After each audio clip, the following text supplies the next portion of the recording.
आप यमराज जी हैं, मृत्यु के देवता? हाँ हनुमान, मैं यमराज ही हूँ। प्रणाम। रक्षराज रावण की मृत्यु का समय आ गया है। मैं उसी के प्राण हरने अपना मृत्यु पाश लेकर निकला हूँ, किंतु मुझे भय है कि मैं अपने उद्देश्य में असफल ना हो जाऊं। रावण का मृत्यु बाण उसी के अधिकार में है, जिसे उसने अपने भवन में कहीं छुपा कर रखा है। और जब तक वो मृत्यु बाण किसी भी प्रकार से प्रभु श्री राम के हाथ में ना आ जाए, तब तक रावण की मृत्यु असंभव है। हाँ हनुमान, यदि वो मृत्यु बाण ना मिले तो मैं यमराज होकर भी अपना धर्म और कर्तव्य पालन में विफल हो जाऊंगा। किंतु हनुमान, तुम तो बल, बुद्धि एवं युक्ति में अतुलित हो, संकट मोचन हो संसार के। मेरे भी संकट हर लो हनुमान। किंतु मैं भी तो महारानी मंदोदरी से वो मृत्यु बाण प्राप्त करने में विफल हो गया हूँ। हनुमान, विफलता का अर्थ पराजय मानकर बैठ जाना नहीं होता। सफलता प्रयास करके ही प्राप्त होती है। सोचो हनुमान, कोई तो उपाय होगा इस बाण को प्राप्त करने का, कोई युक्ति, कुछ तो ऐसा होगा जिससे वो अधर्मी अपनी मृत्यु से ना बच पाए। उसका हृदय भी मेरे काल रूप के दर्शन से दहल जाए, मृत्यु का भय समा जाए उसके मन में। मृत्यु का भय अवश्य दहल जाएगा उसका हृदय आपके काल रूप के दर्शन से। मृत्यु का भय बहुत बड़ा होता है यमराज जी। उस अधर्मी को आप अपने इस मृत्यु काल रूप का दर्शन दीजिए। कहिए कि उसका अंत समय आ गया है। अवश्य ही भयभीत हो उठेगा वो कि बिना मृत्यु बाण के उसका अंत समय कैसे आ सकता है, और तब वो स्वयं हमें अपने मृत्यु बाण तक लेकर जाएगा। हाँ हनुमान, युक्ति तो अच्छी सुझाई है तुमने। मैं शीघ्र ही जाकर उसे दर्शन देता हूँ। मेरा ये अस्त्र तुम्हें तुम्हारे काल के दर्शन करा देगा। लो!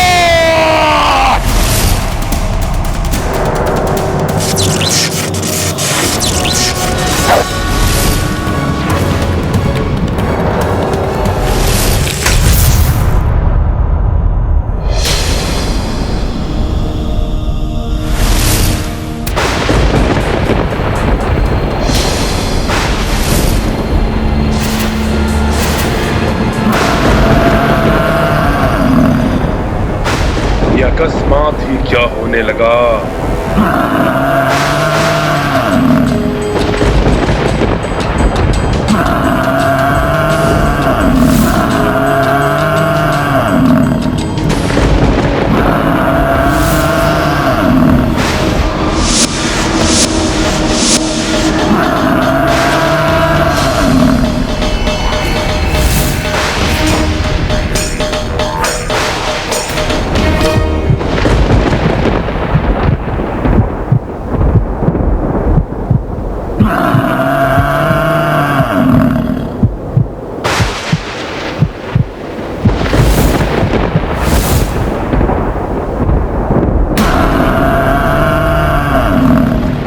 तो कालदेव है, मृत्यु काल रूप में।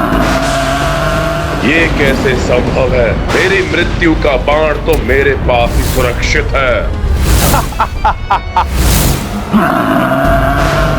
ये सब क्या होने लगा अकस्मात ही? ये रावण एकाएक भयभीत कैसे हो उठा?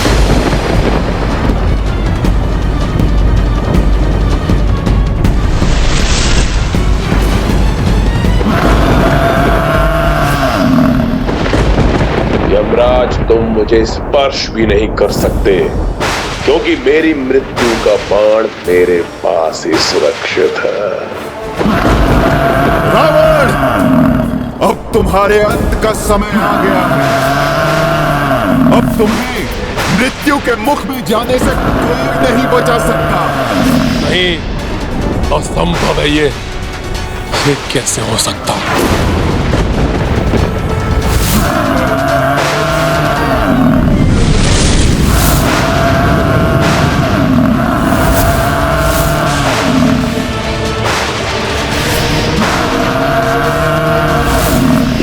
तो लंका के राजभवन की ओर बढ़ गए हैं।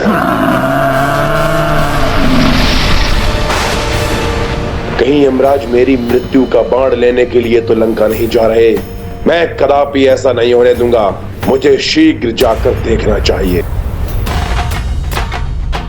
अब तुम्हें मृत्यु के मुख में जाने से कोई नहीं बचा सकता। मेरा अंत कभी नहीं हो सकता। मुझसे मेरी मृत्यु का बाण कोई नहीं छीन सकता।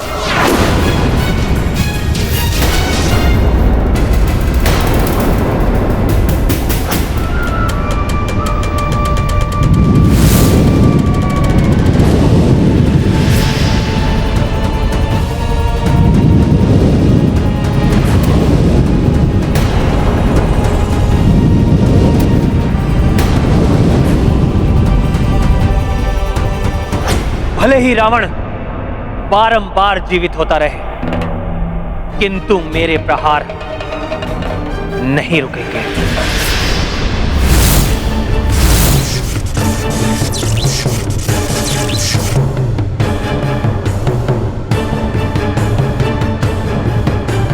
रावण, तुम कितना भी मायावी धूम्र से स्वयं को छुपा लो, मेरी दिव्य दृष्टि से नहीं बच पाओगे तुम।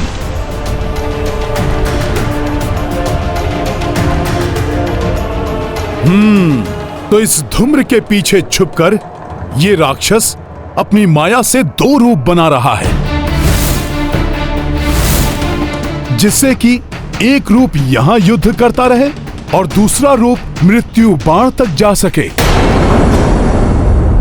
तो मेरी युक्ति में तुम फंस ही गए रावण। तुम स्वयं मुझे उस मृत्यु के बाण तक लेकर जाओगे।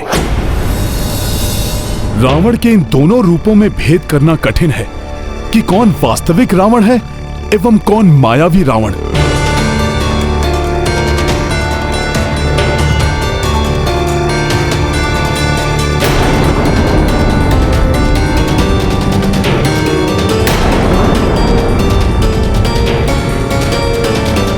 रावण, बहुत चतुर समझते हो ना स्वयं को, किंतु मैं तुम्हारा पीछा नहीं छोड़ूंगा।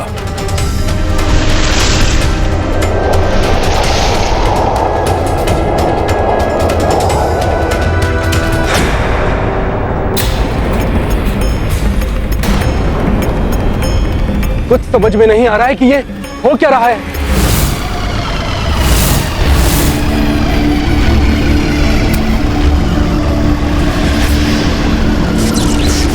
क्या देख रहे हो वनवासी?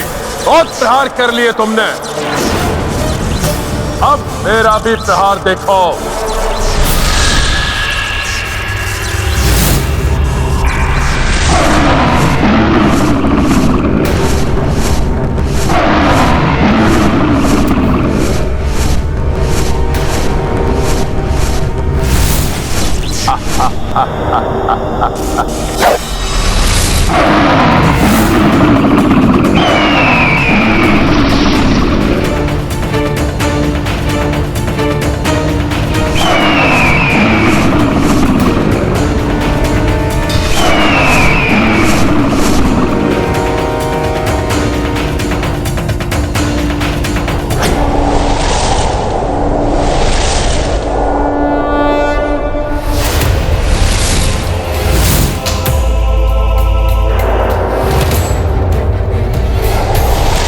रावण, तुम जहां भी जाओगे तुम्हारे पीछे आऊंगा मैं। हनुमान के बुद्धि बल का ही परिणाम है ये, जो रावण स्वयं मृत्यु बाण तक पहुंचाने का मार्ग प्रशस्त कर रहा है।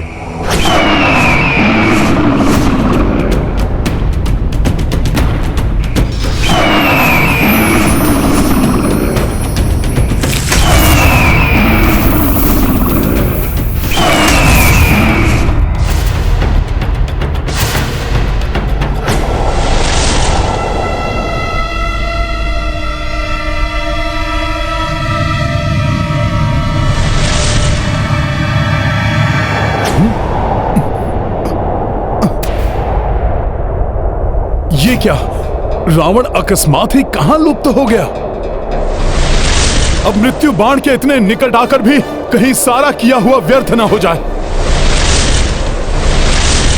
नहीं, ऐसा नहीं हो सकता। रावण को मुझे शीघ्र ही ढूंढना होगा।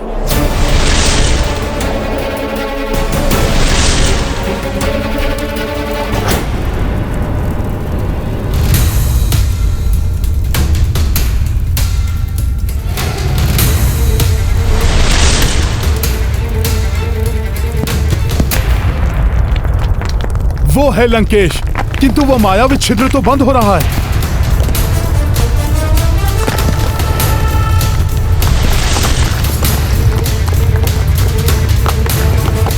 उस छिद्र के बंद होने के पूर्व ही मुझे उसके पार जाना होगा।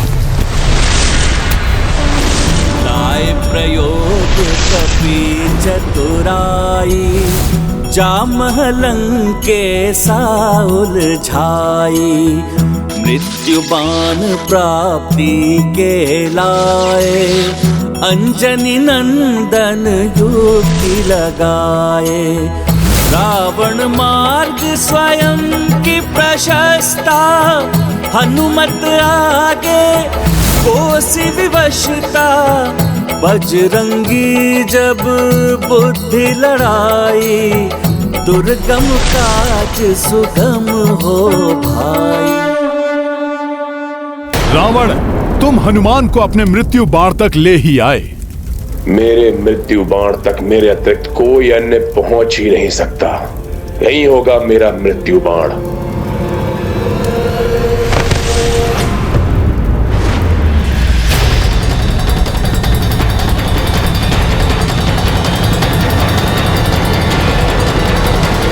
कोई नहीं है, कदाचित भ्रम हो गया था मुझे।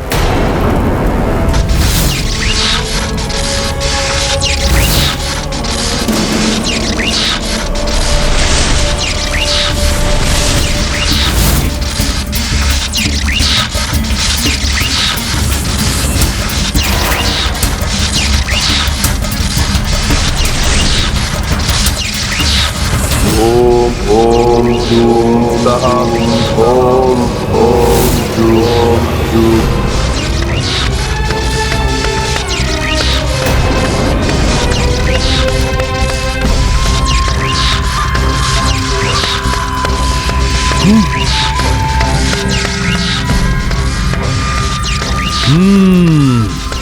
तो ये है रावण की मृत्यु का बाण। मैं जानता था मेरे इस मायावी गुप्त स्थान से इसे कोई नहीं ले जा सकता था। पूर्णतः ठीक की स्थिति में है ये।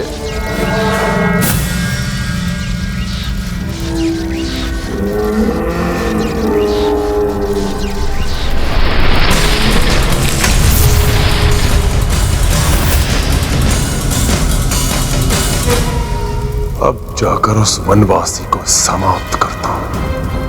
बहुत अस्त्र चला लिए उसने।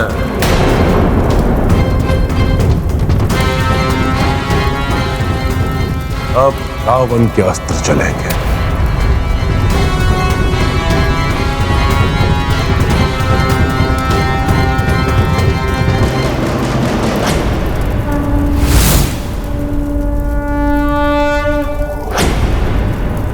रावण, अब सुरक्षित नहीं रहेगा तुम्हारा यह मृत्यु बाण, और ना ही तुम सुरक्षित रह पाओगे। जय श्री राम।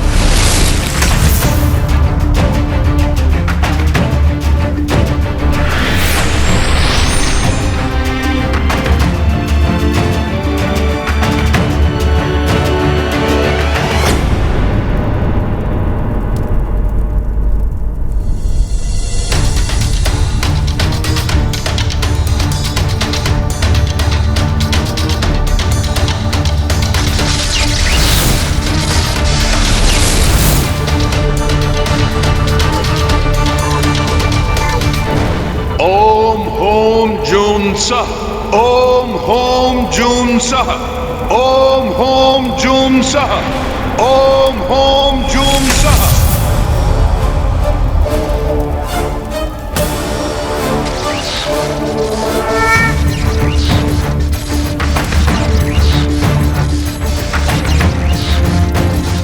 अब इसे लेकर मैं शीघ्र ही मेरे प्रभु के पास जाऊंगा। और तब प्रभु अविलंब वध कर देंगे इस राक्षस राज रावण का, और इसके साथ ही अंत हो जाएगा इस पाप के सामने।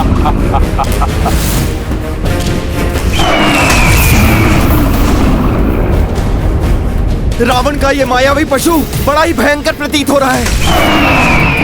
किंतु विजय प्रभु के अस्त्र से निर्मित पशु की ही होगी, क्योंकि अधर्म कितना भी भयानक और बलशाली क्यों न हो, विजय सदैव धर्म की ही होती है।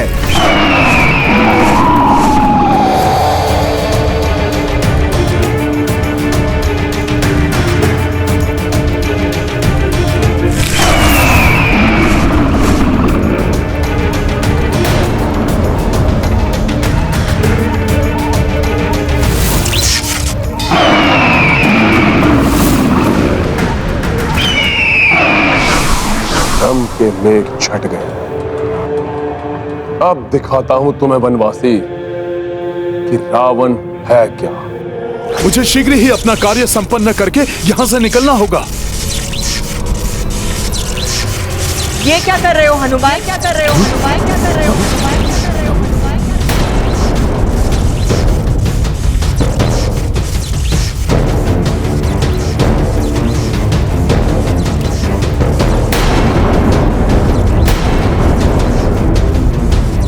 तो अब तुम छल का भी आश्रय लेने लगे हनुमान।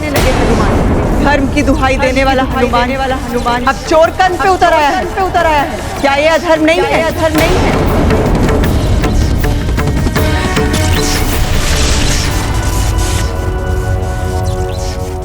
क्या सोच रहे हो हनुमान?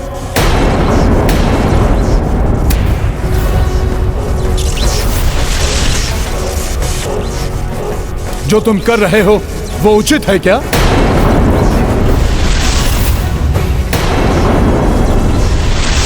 क्या अधर्म से प्राप्त किए गए इस बाण को तुम्हारे मर्यादा पुरुषोत्तम प्रभु स्वीकार कर लेंगे?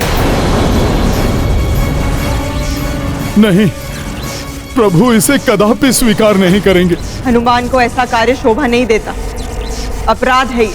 मैं ये क्या करने जा रहा था? धर्म की रक्षा के लिए अधर्म का आश्रय?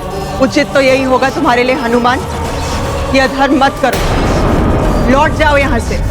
अधर्म तो रावण ने किया है देवी। इस मृत्यु बाण को यमराज से छीनकर मैं तो न्याय कर रहा हूं। विधाता ने जो भाग्य में लिखा है उसे कोई भी परिवर्तित नहीं कर सकता। मैं भले ही चौर कर्म कर रहा हूं, किंतु ये धर्म की रक्षा के लिए है। मैं अपने किसी निजी स्वार्थ के लिए ये सब नहीं कर रहा हूं। अतः ये कदापि अधर्म नहीं है। तुम्हारे प्रयास व्यर्थ हो जाएंगे हनुमान। अधर्म का कलंक भी लग जाएगा तुम्हारे मस्तक पर। हनुमान तो असमंजस में फंस गए। इस दुविधा से निकलना होगा हनुमान को। यदि हनुमान रावण का मृत्यु बाण लेकर नहीं गए तो इस युद्ध का अंत कैसे हो पाएगा? प्रभु श्री राम के प्रयास विफल होते जाएंगे। नहीं, प्रभु श्री राम कदापि अधर्म का साथ नहीं देंगे। मुझे ये मृत्यु बाण यहीं छोड़ना होगा।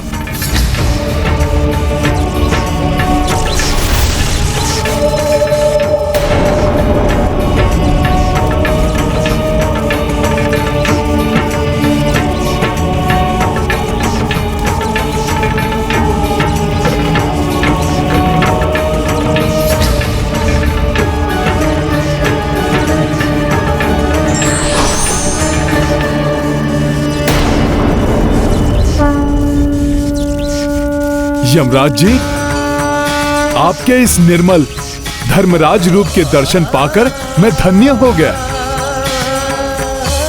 मेरा प्रणाम स्वीकार करें।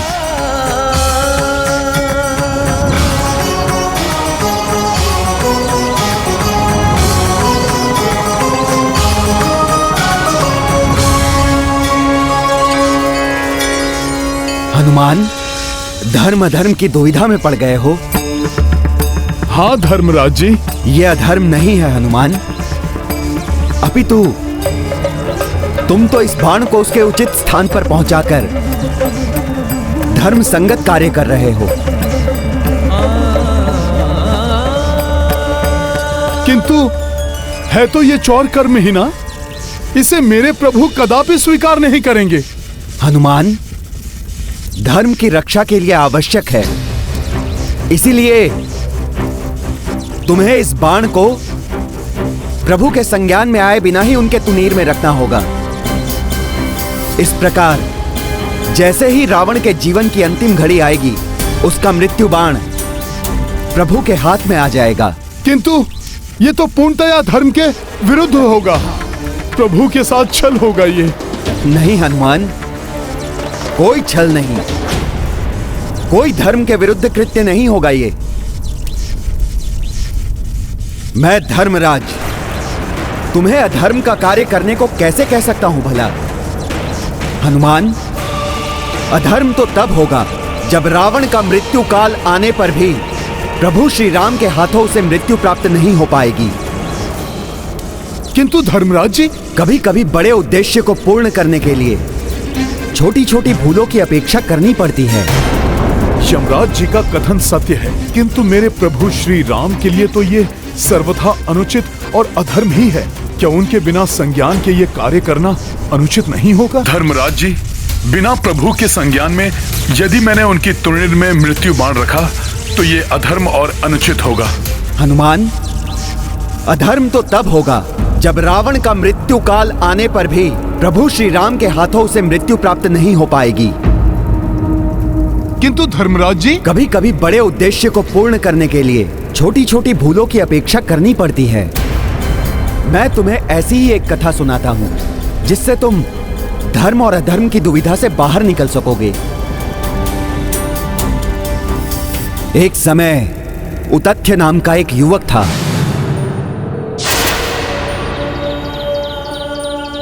एक श्राप के कारण उसकी बुद्धि नष्ट हो चुकी थी और उसके परिजनों ने उसे मूर्ख कहते हुए घर से बाहर निकाल दिया था।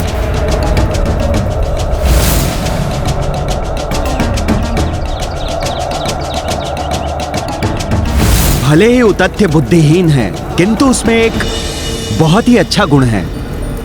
हनुमान, वो कभी झूठ नहीं बोलता था। एक समय महादेव, शिव और नंदी ने उतथ्य के सत्यवाचन की परीक्षा लेने का निर्णय किया।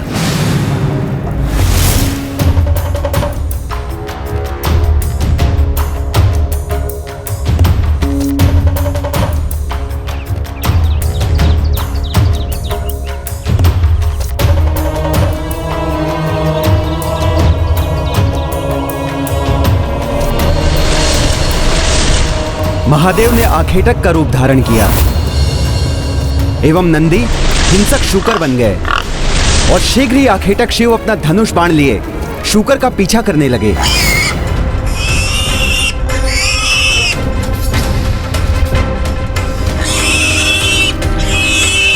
हिंसक शूकर भागते भागते उतथ्य की ओर आने लगा। भय के मारे उतथ्य के मुख से अकस्मात ही देवी आदिशक्ति का प्रथम बीज मंत्र प्रस्फुटित हुआ।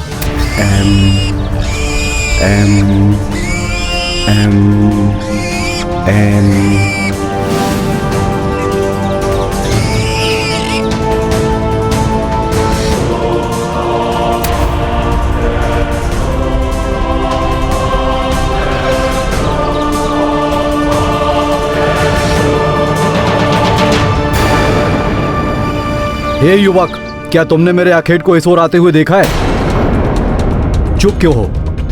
बताओ। उस शूकर को आखेट करके मैं अपने परिवार के लिए आज रात के भोजन का प्रबंध कर लूंगा। तुम्हें भी इसका पुण्य मिलेगा। बताओ, कहाँ छुप गया है वो शूकर? क्या करूं मैं? सत्य बोलता हूं तो एक जीव के प्राण की हानि होगी, और यदि असत्य बोलकर उस जीव की रक्षा करता हूं तो असत्य वाचन का दोष लगेगा। अधर्म होगा ये। फिर क्या किया उसने?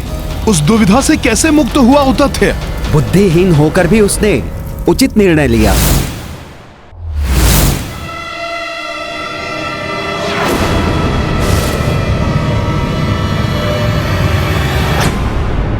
शूकर उस ओर गया है।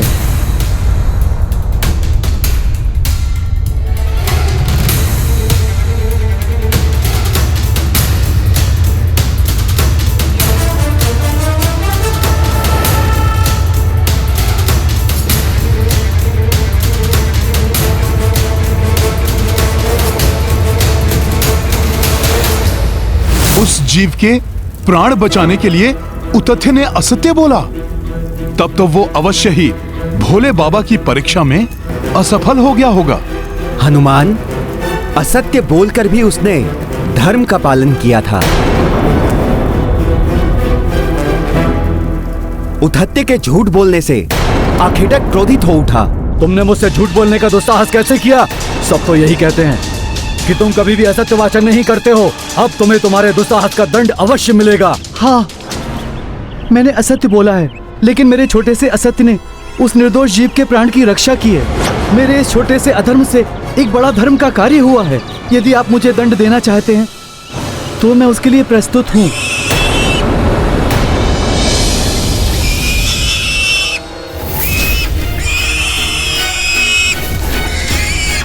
ये क्या?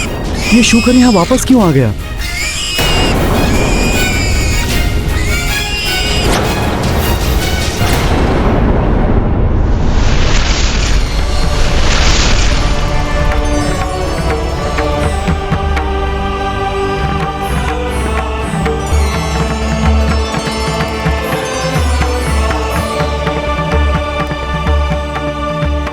महादेव, महेश्वरी, नंदी जी, आप सबके दर्शन से इस मूर्ख उतत्ती का जीवन धन्य हो गया।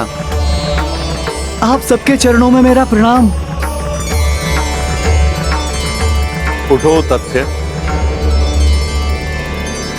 भले ही तुमने मिथ्या वचन कहे, किंतु कोई अधर्म नहीं हुआ है तुमसे। मेरी परीक्षा में सफल रहे तुम। मुझे दुविधा से उबारकर आपने मुझ पर बहुत बड़ा उपकार किया है प्रभु। तुम्हारा ये कृत्य संसार के समक्ष उदाहरण बनेगा कि असत्य संभाषण से यदि सबका कल्याण होता है तो वो असत्य धर्म नहीं होगा, और जिस सत्य से किसी निर्दोष का बुरा होता है वो सत्य होकर भी अधर्म कहा जाएगा। तुमने अपने असत्य से एक जीव की रक्षा करके यह सिद्ध कर दिया है उद्धत्य कि बड़े उद्देश्य, बड़े कार्यों के लिए यदि छोटे नियम तोड़ना भी पड़े तो वो अधर्म नहीं कहलाते। मैं मूर्ख क्या जानूं माता कि क्या धर्म क्या अधर्म। मुझे जो उचित लगा मैंने वही किया। ये मूर्खता नहीं, बुद्धिमानी कहलाती है उद्धत्य। और यही नहीं, तुम्हारे मुख से अनायास ही मेरे प्रथम बीज मंत्र एम का प्रस्फुटन भी हुआ है। अतः मैं तुम्हें आशीर्वाद देती हूँ कि आज से तुम मूर्ख उतथ्य नहीं, महामुनि उतथ्य के नाम से जाने जाओगे। मैं कृत हूँ माता। आप सबको कोटि कोटि नमन। तुम्हारा कल्याण हो उतथ्य। परिस्थितियों के अनुसार ही ये निश्चित होता है कि कौन सा कार्य धर्म संगत है और कौन सा अधर्म है। अर्थात इस धरती से अधर्म एवं पाप का बोझ उतारने के लिए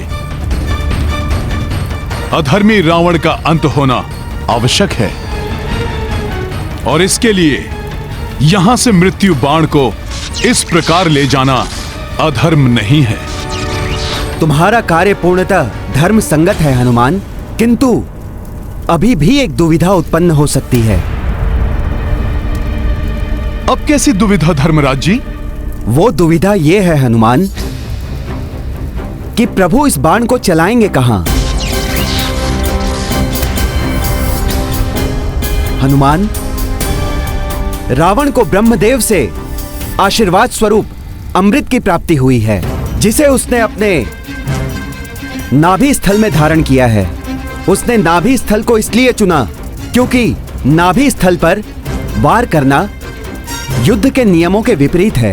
अतः मुझे संदेह है कि प्रभु युद्ध के नियमों के विरुद्ध ये कार्य कदापि नहीं करेंगे।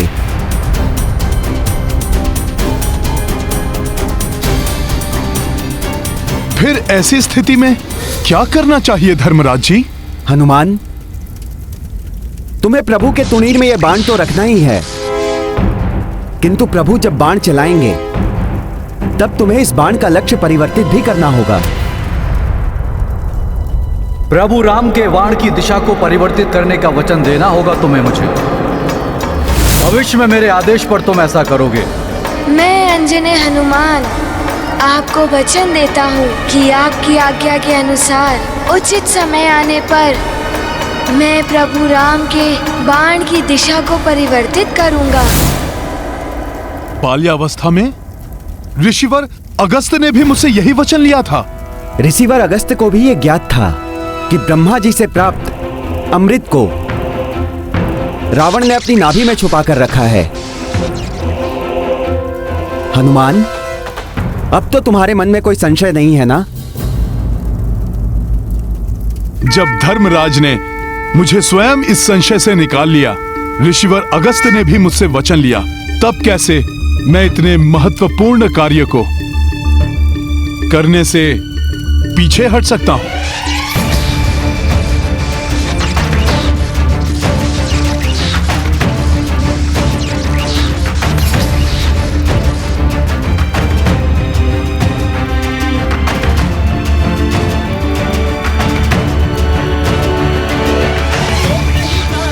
मैं प्रभु के तुणिर में यह बाण रखूंगा। समय आने पर इसका लक्ष्य परिवर्तन भी करूंगा। अब अधर्म का नाश होगा और धर्म की विजय होगी, विजय होगी, विजय होगी, विजय होगी। मेरे प्रभु श्री राम की विजय हो, राम की विजय हो, राम की विजय हो, राम की विजय हो।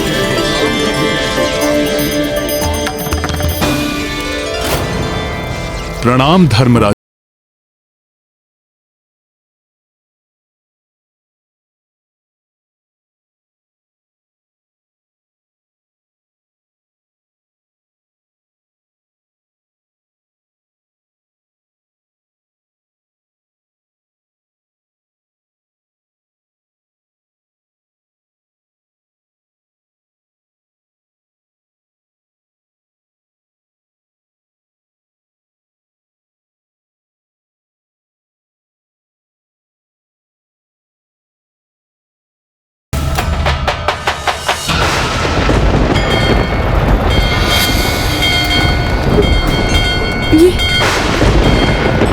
ये क्या?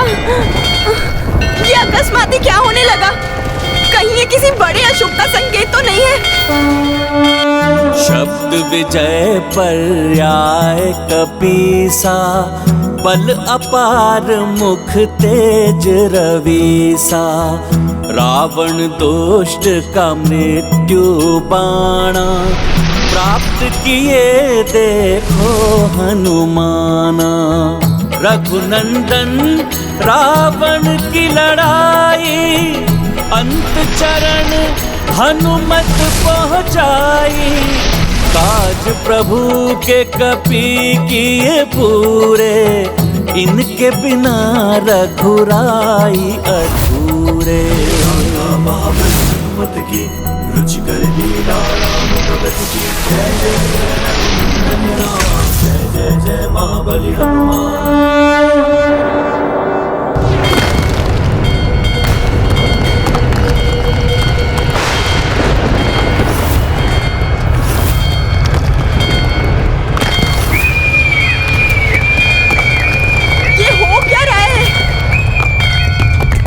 शकुन अकस्मात ही दिखाई देने लगे। कहीं कोई बड़ा अनर्थ तो नहीं? नहीं नहीं।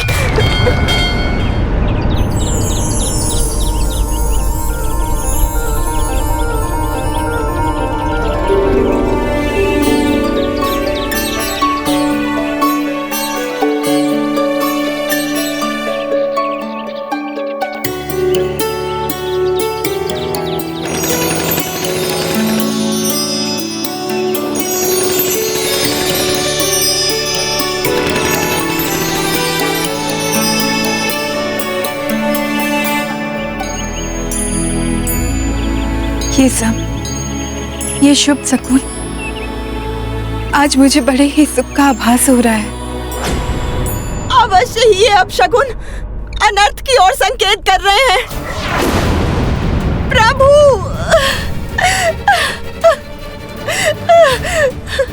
प्रभु रक्षा करना मेरे स्वामी की।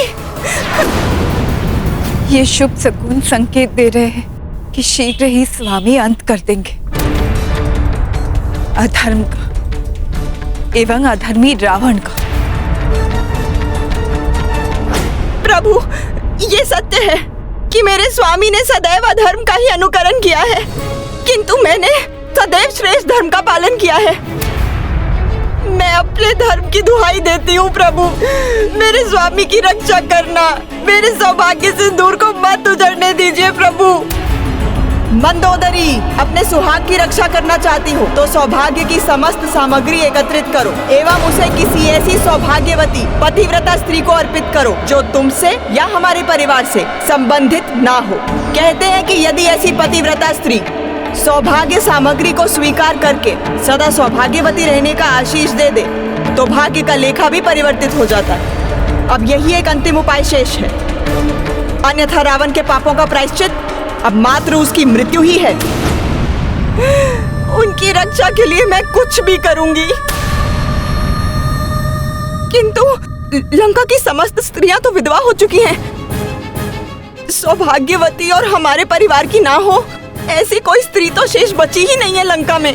है, अभी भी एक स्त्री शेष है लंका में। कदाचित मेरे सौभाग्य से ही वो शेष बची होगी। कौन है वो? कहाँ है वो? अशोक वाटिका में, अर्थात देवी सीता।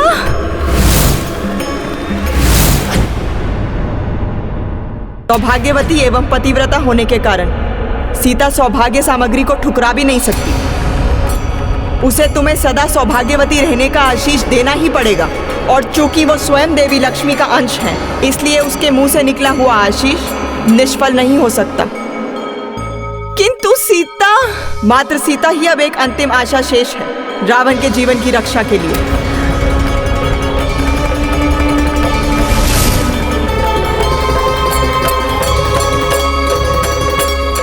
अब इस राक्षस के जीवन की कोई आशा शेष नहीं है।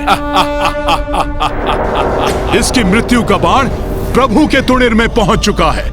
हाँ, विभीषण जी ने बताया था इसके बारे में।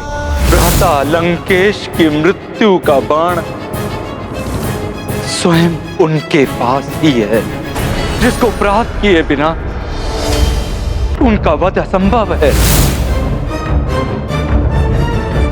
मैं जानता था कि आप कभी भी प्रभु श्री राम के काज में असफल नहीं होंगे।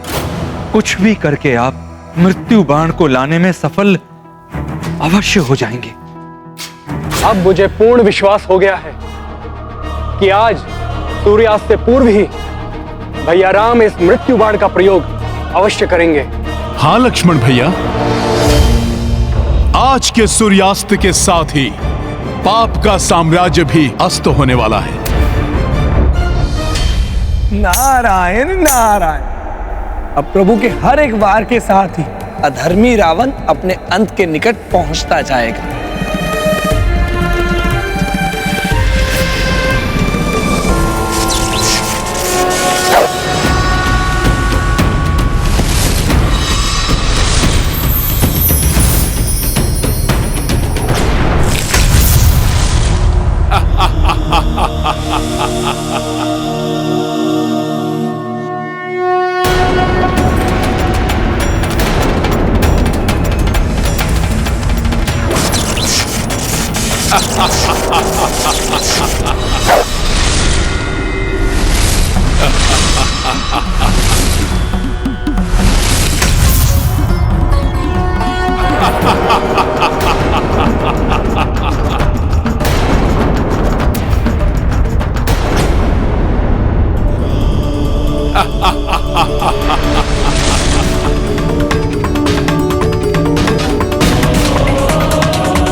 वनवासी।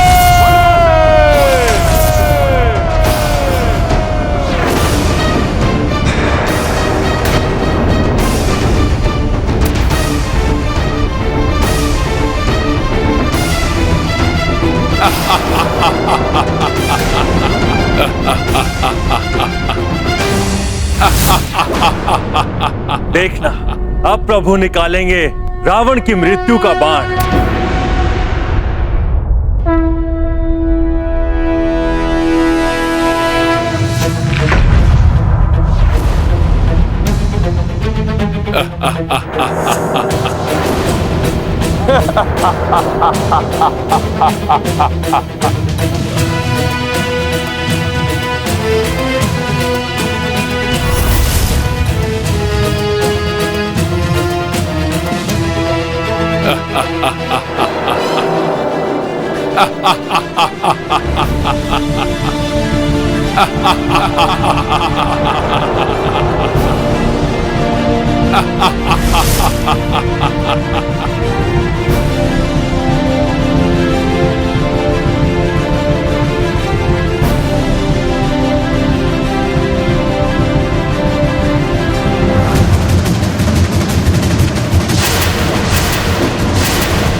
पाप एवं अधर्म के नाश का समय अब निकट है।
मैं पूर्णतया सतर्क हूं। ऋषिवर अगस्त को दिए हुए वचन एवं धर्मराज जी के सुझाव के अनुसार मुझे बाण का लक्ष्य परिवर्तन करना है। स्वामी का अनिष्ट नहीं होने दूंगी। देवी सीता को ये सौभाग्य सामग्री सौंपकर उनसे सौभाग्यवती होने का आशीष लेकर ही रहूंगी मैं। कितने भी कष्ट सहूंगी मैं, परंतु अपने स्वामी के जीवन पर आंच नहीं आने दूंगी। देवी मंदोदरी, उनके यहाँ आने का क्या प्रयोजन हो सकता है? नारायण नारायण। यदि प्रभु के मृत्यु बाण से प्रहार करने के पूर्व ही मंदोदरी ने देवी सीता को सौभाग्य सामग्री सौंपकर उनसे सौभाग्यवती भव का आशीष प्राप्त कर लिया तो मृत्यु बाण भी प्रभावहीन हो जाएगा। रावण की मृत्यु पुनः टल जाएगी।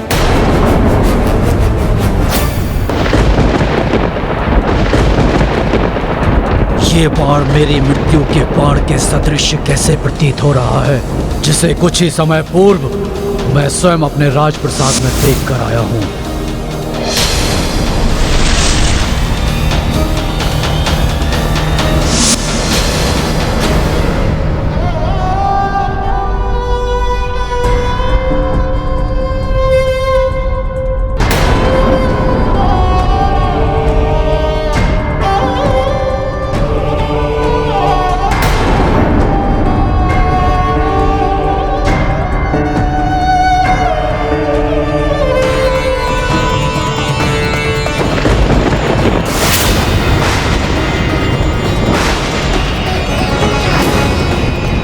असंभव है ये, जिसे मैंने स्वयं अपने हाथों से अभी सुरक्षित किया था, वो मेरी मृत्यु का बाण इस वनवासी के हाथों में नहीं।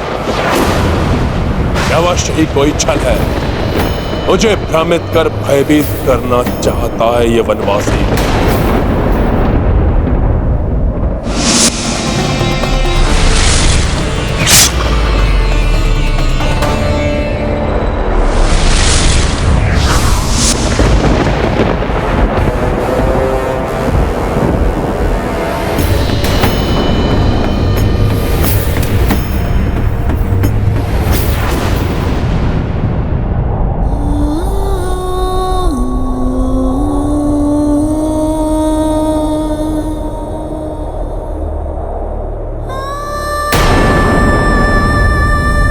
देवी,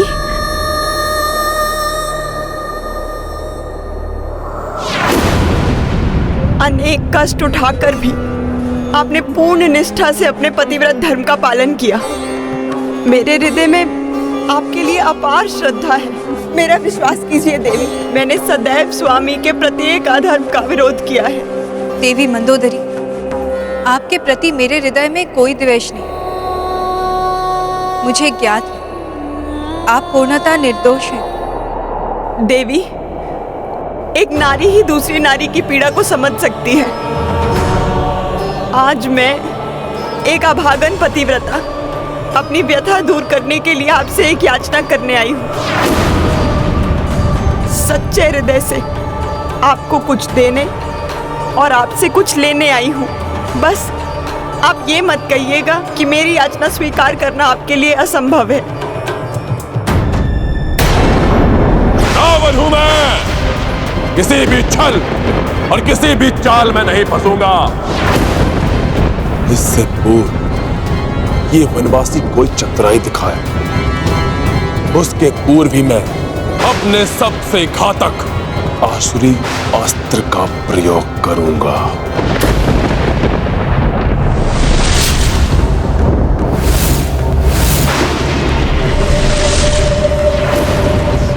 तुम्हारे बाण मुझे कोई क्षति नहीं पहुंचा सकते वनवासी, और ये तुम्हारा मिथ्या बाण मेरा कुछ भी नहीं बिगाड़ सकता।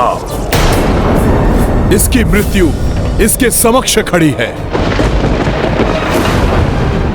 परंतु अहंकार से ढके इसके नेत्र इसे देख नहीं पा रहे।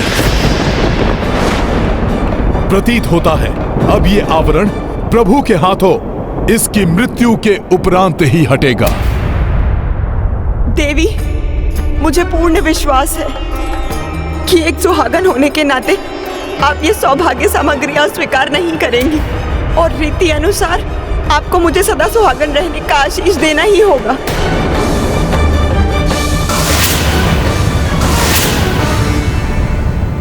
ये कैसी दुविधा में डाल दिया देवी मंदोदरी ने मुझे। मैं एक पतिव्रता सुहागन सौभाग्य सामग्री स्वीकार करने से मना नहीं कर सकती, परंतु धर्म और अधर्म के युद्ध में मेरे स्वामी मंदोदरी के पति से ही युद्धरत हैं, इसलिए उनकी इच्छा पूर्ण भी नहीं कर सकती मैं।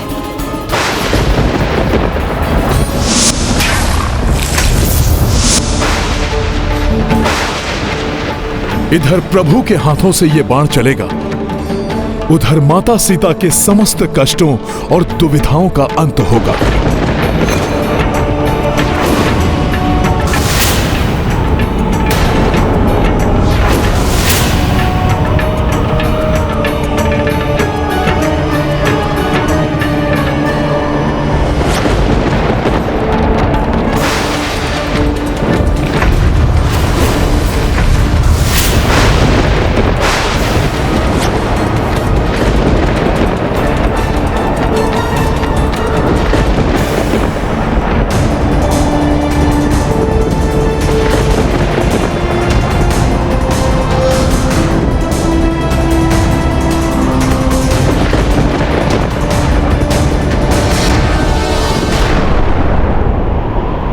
अपने दुष्कृत्यों से धर्म का नाश करने वाले रावण अब तुम्हारे सर्वनाश का समय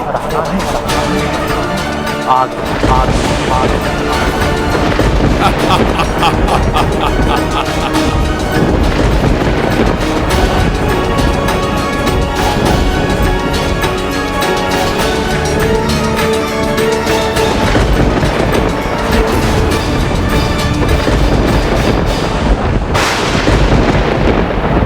प्रभु इस मृत्यु के बाण से इस दुष्ट का अंत कर पृथ्वी को इसके पापाचार से मुक्त करेंगे।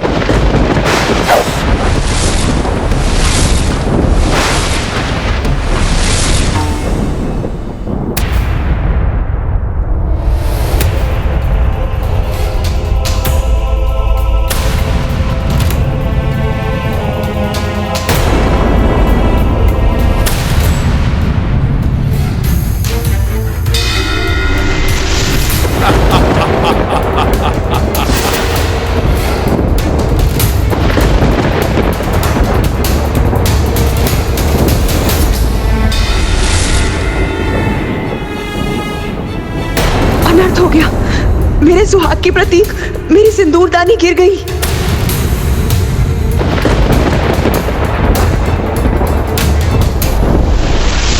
यदि ये मेरी मृत्यु का बाण है भी, तो ये मेरे शरीर के उचित स्थान पर लक्षित ही नहीं है।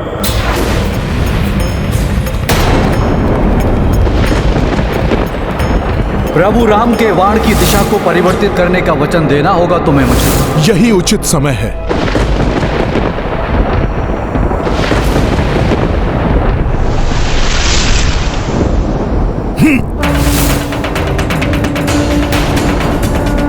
नहीं बिखरने दूंगी इस सिंदूरदानी में संचित सिंदूर को, नहीं मिटने दूंगी अपने सुहाग की निशानी को मैं।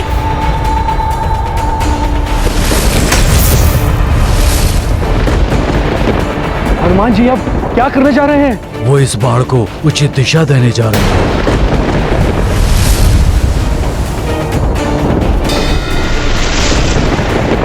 यदि हनुमान ने इस बाण को स्पर्श किया तो वो रावण वध में सौभाग्य बन जाएगी, जिससे प्रभु के एकाकी लड़ने का वचन खंडित हो जाएगा। बिना इसका स्पर्श किए इसके लक्ष्य में परिवर्तन करना होगा मुझे। युद्ध नीति में बंधे रघुराई, नाभि पर ना बाण चलाई। मृत्यु बाण श्री राम ने साधी, अंजनी सुत उड़े बाण के पाछी। हनुमत युक्ति लगाई त्वरिता, बिन स्पर्श दिशा दी तीरा। तीर दशानन नाभि जय श्री राम। वचन अगस्त कपि किए पूरो। गाथा महाबली हनुमत की, रुचिकर लीला राम भगत की। जय जय जय रघुनंदन राम। हनुमान जी सफल हो गए, बिना बाण को छुए ही उसकी दिशा परिवर्तित कर दी।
निजं निर्गुणं निर्विकल्पं निरीहं चिदाकाशमाकाशवासं भजेऽहं निराकारमोङ्कारमूलं तुरीयं गिराज्ञानगोतीतमीशं गिरीशं करालं महाकालकालं त्रिकालं गुणागार संसारपारं। नहीं, ये नहीं हो सकता। मेरी नाभि स्थल में स्थित अमृत, मुझे अमृत प्रदान करने वाला अमृत मुझे छोड़कर नहीं जा सकता, नहीं जा सकता।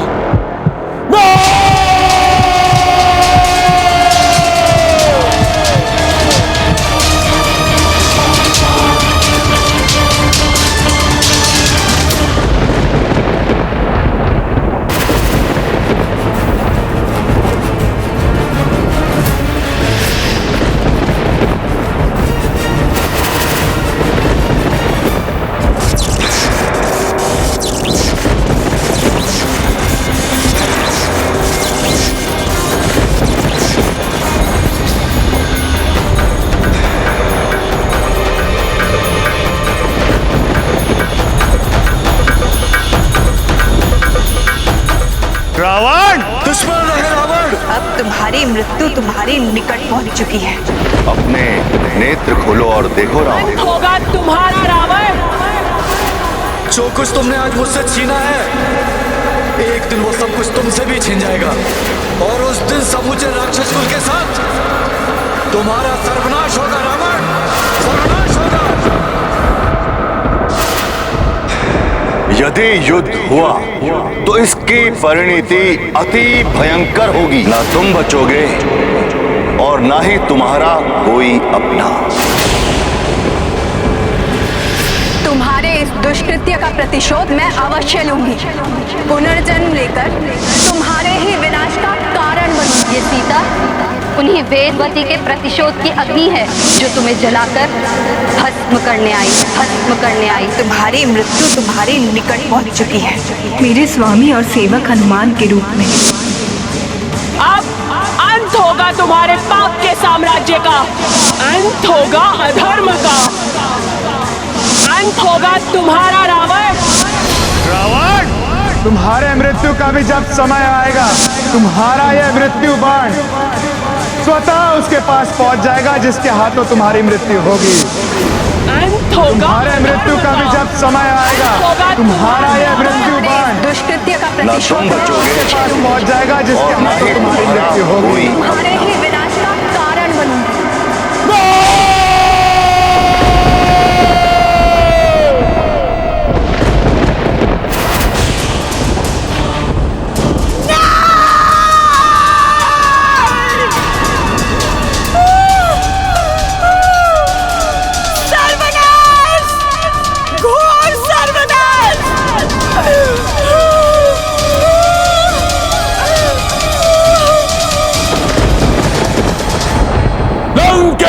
रावण हूं मैं, और अब ये वनवासी भी सुरक्षित नहीं रहेगा।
व्यक्ति कितना भी ज्ञानी और शक्तिशाली क्यों ना हो, उसका पाप कर्म और अधर्म उसके पराजय का कारण बनता है।